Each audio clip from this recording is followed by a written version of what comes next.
Good morning students. आज हम new industrial policy 1991 के बारे में जानेंगे। 1991 में से पूर्व पब्लिक सेक्टर ज़्यादा रोल था। पब्लिक सेक्टर का रोल था वो हायर लेवल पर था, लेकिन धीरे धीरे वो रोल जो है कभी कम हुआ, कभी ज़्यादा हुआ। तो 1956 से अगर देखा जाए 1990 तक, तो कभी वो अप हुआ, कभी डाउन हुआ, इस तरीके से जो है चलता रहा।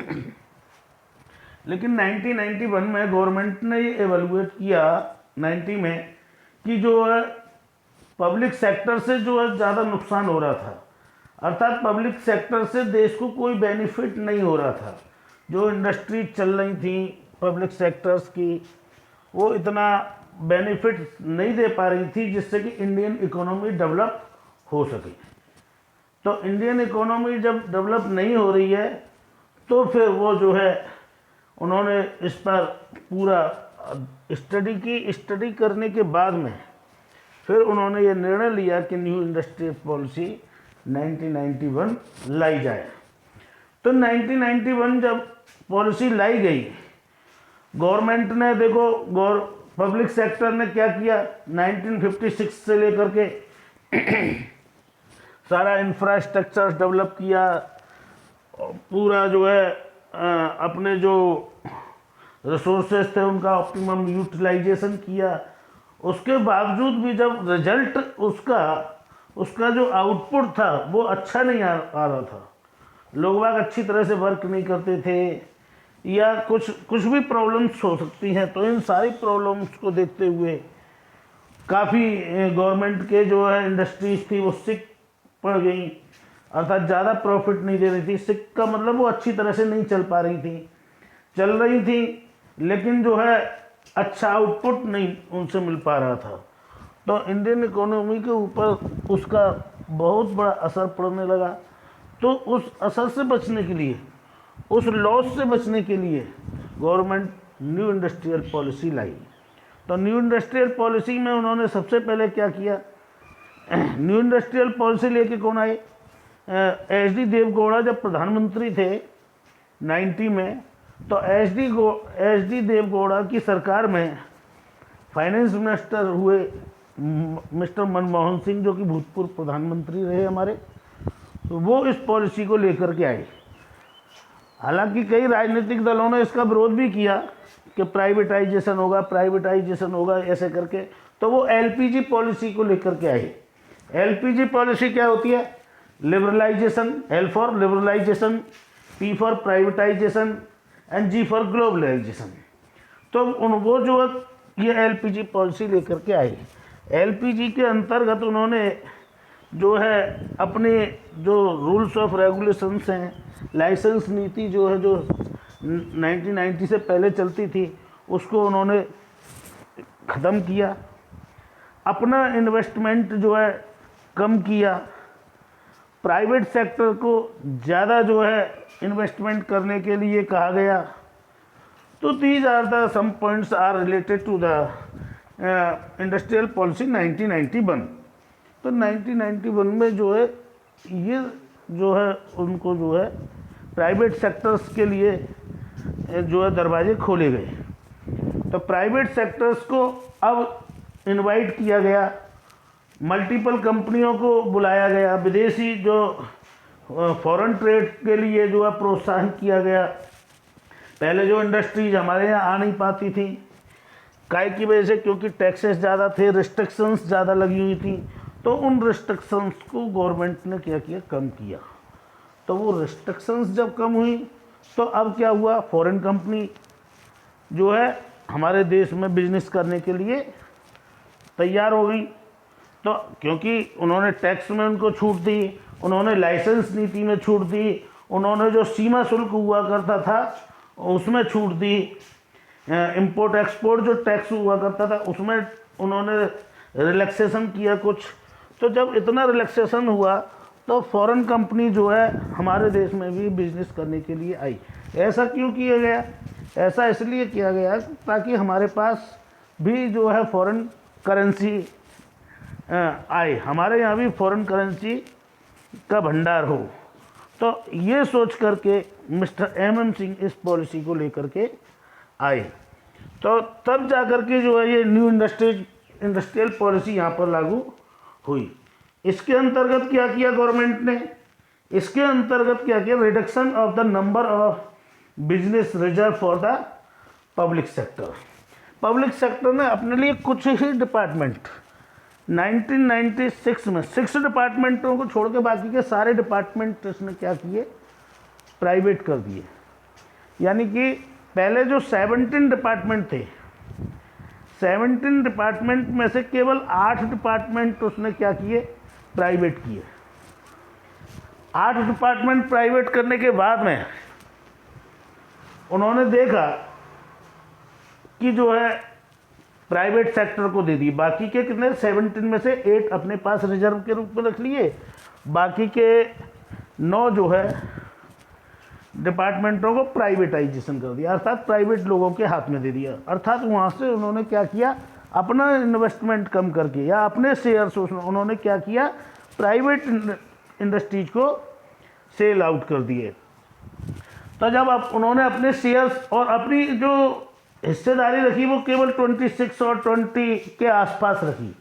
इससे क्या है ना, प्राइवेट को मौका मिला, प्राइवेट बिजनेस करने लगा, इंफ्रास्ट्रक्चर्स गवर्नमेंट का था वो उनको मिला, ठीक है ना। तो इससे क्या हुआ कि जो प्राइवेट कंपनियां हैं वो एकदम 1991 के बाद में एकदम तेज़ी से उनका उछाल आया और वो जो है हमारे अस्तित्व में आई, एस्टेब्लिश्ड हुई।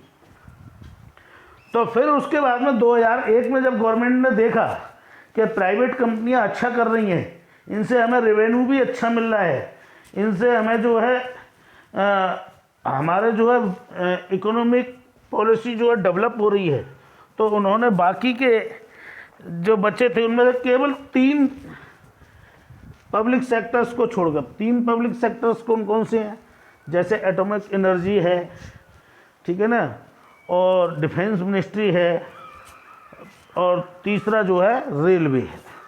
ये 3 डिपार्टमेंट केवल पब्लिक सेक्टर्स के लिए उन्होंने रखे। बाकी के सारे बाकी के बच्चे जो थे 8 बच्चे थे, 8 में 3 छोड़ के 5 को भी गवर्नमेंट ने क्या किया, प्राइवेटाइजेशन कर दिया। उनको भी प्राइवेट हाथों में दे दिया। और जब प्राइवेट लोगों को उनको दे दिया तो वहाँ से भी जो है उनको रेवेन्यू अच्छा मिलने लगा। तो इस तरीके से गवर्नमेंट ने अपनी न्यू इंडस्ट्रियल पॉलिसी बनाई और न्यू इंडस्ट्रियल पॉलिसी के अंतर्गत उन्होंने क्या किया, reduction of the public sectors units and reserve for the public sectors unit limited areas. तो लिमिटेड रूप में उन्होंने अपने पास रखी। 2001 तक उन्होंने 9 डिपार्टमेंटों को जो है 9 अपने पब्लिक सेक्टर्स को प्राइवेट किया। 2001 के बाद में उन्होंने बाकी के 5 जो बचे थे उनको भी उन्होंने जो है क्या कर दिया, प्राइवेटाइजेशन कर दिया। केवल अब गवर्नमेंट के हाथ में पब्लिक सेक्टर्स की जो यूनिट हैं वो केवल 3 यूनिट हैं। रेलवे, एक तो रेलवे है, दूसरी एटॉमिक एनर्जी जो थी वो, और तीसरा डिफेंस मिनिस्ट्री। ये जो है गवर्नमेंट ने अपने हाथों में रखी है।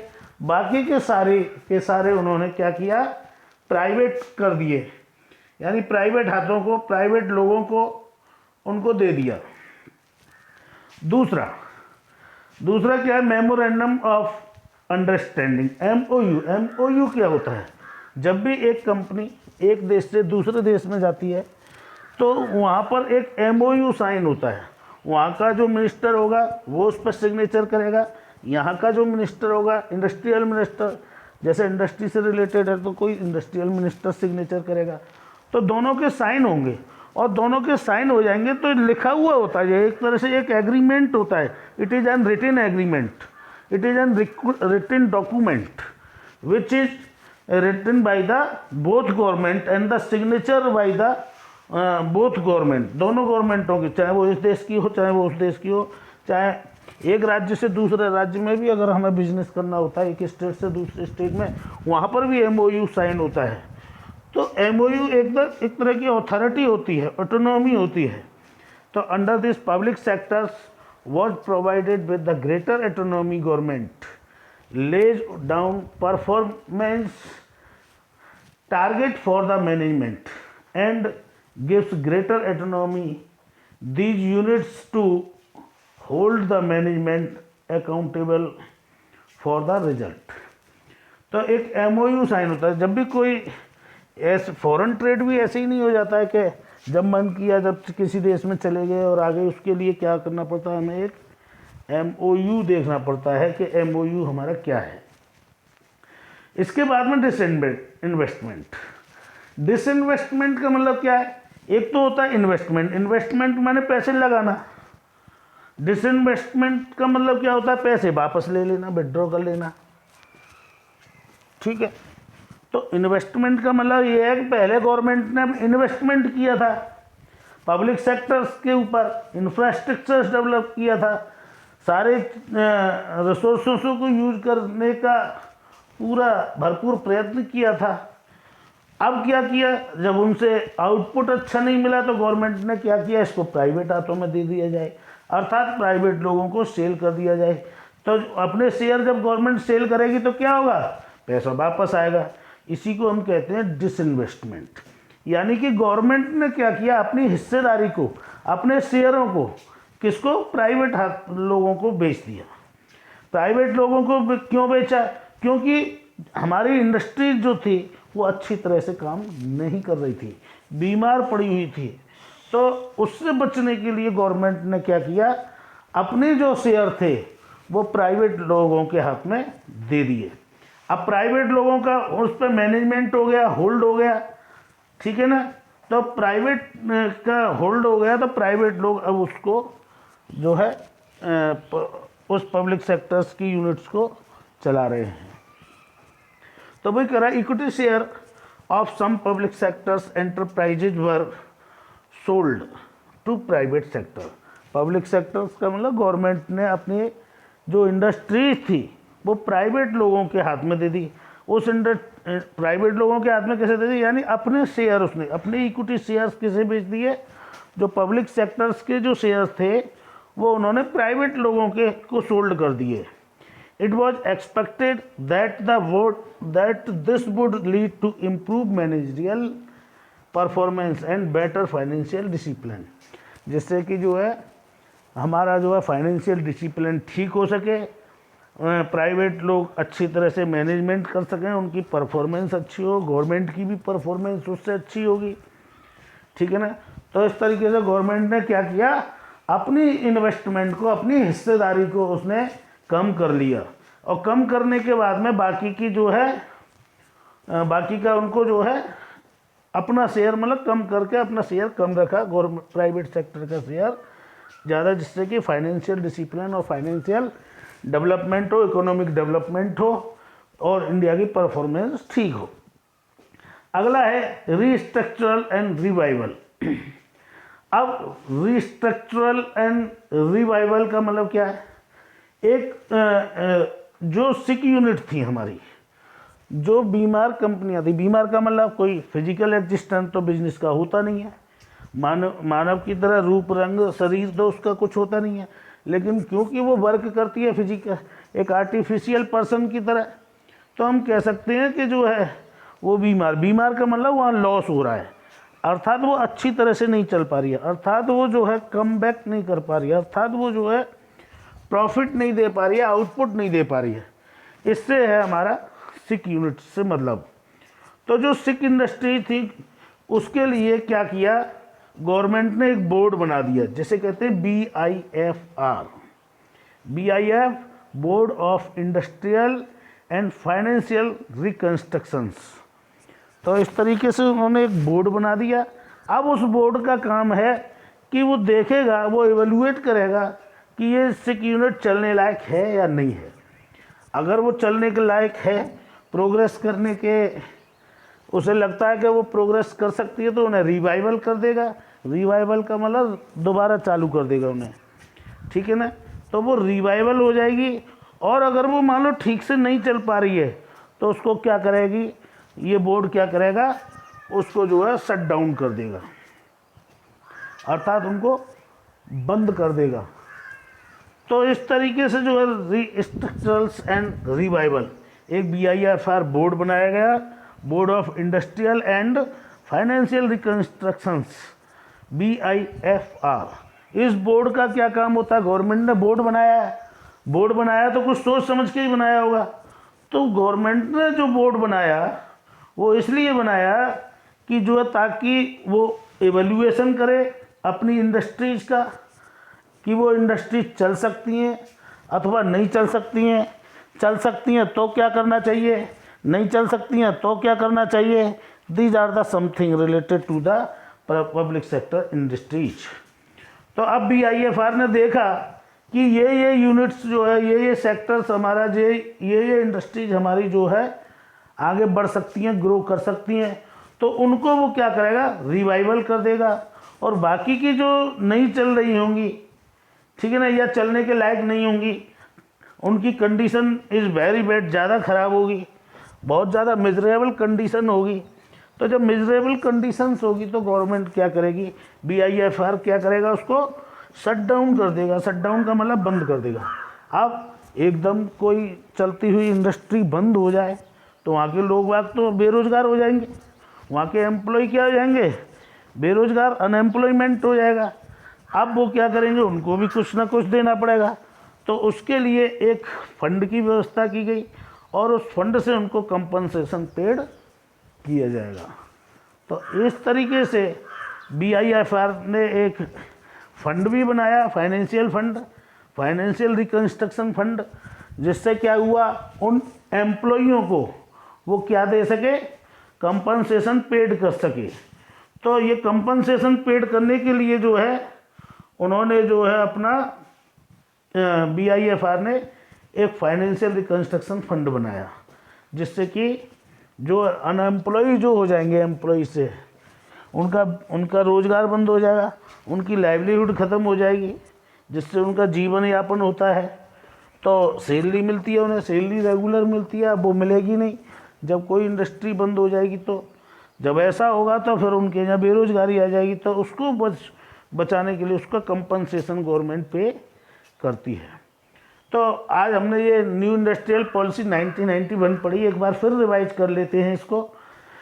इन the industrial policy 1991 the government of India introduce 4 major reforms in public sector. ये 4 मेजर रिफॉर्म्स लेके आई न्यू इंडस्ट्रियल पॉलिसी 1991। 1991 से पहले जो भी हुआ करता था वो प्राइवेट सेक्टर ज़्यादा प्रभावी नहीं था, वहाँ पर क्या था, पब्लिक सेक्टर प्रभावी था। तो पब्लिक सेक्टर्स को उसने क्या किया, कम किया। तो कम करने के लिए उसने क्या किया, reduction in number of the business reserve for the public sector. कुछ ही जो पब्लिक सेक्टर्स की इंडस्ट्री उसने अपने पास रिजर्व के रूप में रखी, बाकी की इंडस्ट्रीज को उसने क्या किया, प्राइवेटाइजेशन कर दिया। अब प्राइवेट कर दिया तो इसका मतलब प्राइवेट हाथों को वो इंडस्ट्री सेल कर दी गई, अपने शेयर गवर्नमेंट ने क्या किया, कम कर दिए, और सब कम करके अपने इन्वेस्टमेंट को वो 26 तक ले आई, 26% तक। बाकी का जो है उसने क्या किया, प्राइवेट लोगों को सेल आउट कर दिया। अब प्राइवेट लोगों को सेल आउट कर दिया तो पहले उसने अपनी 9 इंडस्ट्रीज को जो है क्या किया, 9 industries has been converted into the private sector. After the 2001 में फिर उसने 5 अपने इंडस्ट्रीज को प्राइवेटाइजेशन किया। तो अब गवर्नमेंट के पास केवल पब्लिक सेक्टर्स की कितनी यूनिट बची हैं, 3 यूनिट बची हैं। एक atomic energy, defence and railways. तो ये 3 यूनिट गवर्नमेंट के हाथों में, इंडस्ट्रीज गवर्नमेंट के हाथ में, बाकी के सारे उसने प्राइवेट कर दी। मेमोरेंडम, MOU क्या होता है, एक एग्रीमेंट होता है, साइन होता है बिजनेस से रिलेटेड। डिसइन्वेस्टमेंट का मतलब क्या होता है, गवर्नमेंट ने अपने इन्वेस्टमेंट को क्या किया, कम कर दिया, अर्थात अपने शेयर बेच करके और जो है प्राइवेट लोगों को दे दिए। प्राइवेट से कहा यू आर वेलकम, आइए आप बिजनेस कीजिए, हमारे शेयर परचेज कीजिए और आप अच्छी तरह से बिजनेस करिए। तो इस तरीके से जो है गवर्नमेंट ने क्या किया, अपने इक्विटी शेयर्स को, पब्लिक सेक्टर्स के शेयर्स को प्राइवेट सेक्टर्स को सेल आउट कर दिया, जिससे कि उनकी भागीदारी उस बिजनेस में बढ़ सके। तो इस तरीके से जो है गवर्नमेंट ने अपने जो है हिस्सेदारी को कम कर दिया। रीस्ट्रक्चरल एंड रिवाइवल, इसके लिए गवर्नमेंट ने क्या किया, BIFR का गठन किया। BIFR का मतलब क्या होता है, board of industrial and financial reconstruction. एक बोर्ड गठित कर दिया। बोर्ड का काम होता है देखना कि कौन सी इंडस्ट्री हमारी ऐसी है जो चल सकती है और कौन सी इंडस्ट्री ऐसी है जो कि नहीं चल सकती। अब जो इंडस्ट्री चल सकती है उसे तो ये बोर्ड क्या करेगा, रिवाइवल कर देगा, उसे तो चालू रखेगा, ठीक है ना, उसे जो भी कुछ चाहिएगा इंफ्रास्ट्रक्चर्स वो देगा। इसके बाद में अगर मान लो वो नहीं चल सकती है, उसका आउटपुट आ ही नहीं सकता है, तो ऐसी कंपनियों को क्या कर देगा, वो शट डाउन कर देगा, यानी बंद कर देगा। अब उनको बंद कर देगा तो उनके एम्प्लॉय कहाँ जाएंगे, उनके एम्प्लॉय तो बेरोजगार हो जाएंगे। तो बेरोजगार जब हो जाएंगे तो उनको क्या करेगा, वो कंपनसेशन पेड करेगा। अब वो कंपनसेशन कहाँ से पेड करेगा, उसके लिए फाइनेंशियल रिकंस्ट्रक्शन फंड बनेगा और उस फंड से वो उसका पेमेंट करेगा, जिससे कि उनको भी नुकसान ना हो और उतने समय में वो अपनी व्यवस्था कहीं और कर लें। तो ये इस तरीके से हमने न्यू इकोनॉमिक पॉलिसी 1991 को पढ़ा। तो आज के लिए इतना ही। Thank you very much.